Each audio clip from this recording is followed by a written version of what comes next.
राजस्थान में one state one election योजना के खिलाफ कांग्रेस हाईकोर्ट जाने की तैयारी कर रही है। इस योजना के तहत राज्य सरकार सभी स्थानीय निकाय और पंचायत चुनाव एक साथ कराने की दिशा में एक कदम बढ़ा रही है, जिसमें 49 शहरी निकायों में प्रशासक नियुक्त करने के बाद जनवरी में प्रस्तावित 6,857 ग्राम पंचायत चुनाव को स्थगित करना शामिल है।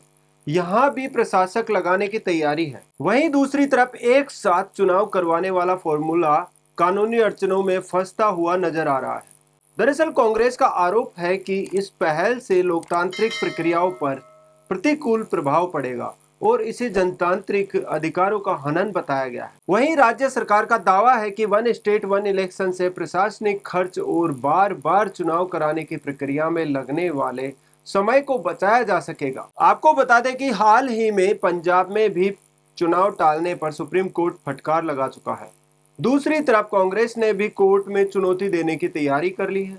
कांग्रेस प्रदेशाध्यक्ष गोविंद सिंह डोटासरा ने कहा है कि चुनाव टालना संविधान विरोधी कदम है। हम चुप नहीं बैठेंगे, सुप्रीम कोर्ट तक जाएंगे।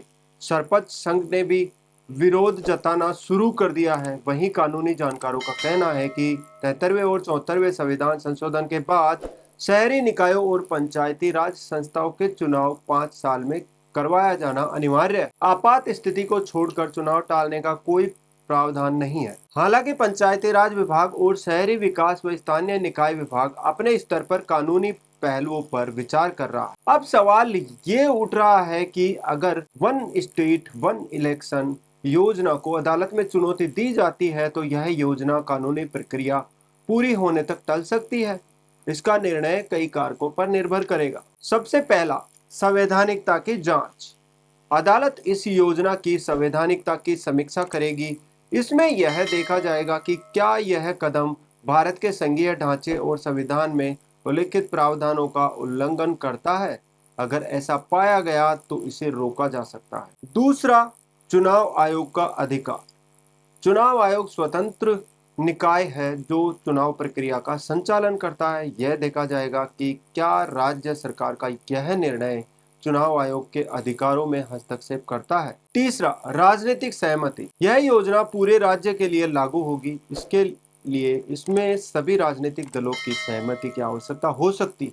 विपक्षी दल इस योजना के खिलाफ कानूनी और राजनीतिक लड़ाई लड़ सकते हैं। चौथा, अदालत का स्थगन आदेश। अगर अदालत प्रथम दृष्टया मानती है कि इस योजना से संवैधानिक या लोकतांत्रिक प्रक्रियाओं पर प्रतिकूल प्रभाव पड़ेगा तो वह इसे रोकने के लिए अंतरिम आदेश जारी कर सकती है। और पांचवा, प्रशासनिक तैयारी।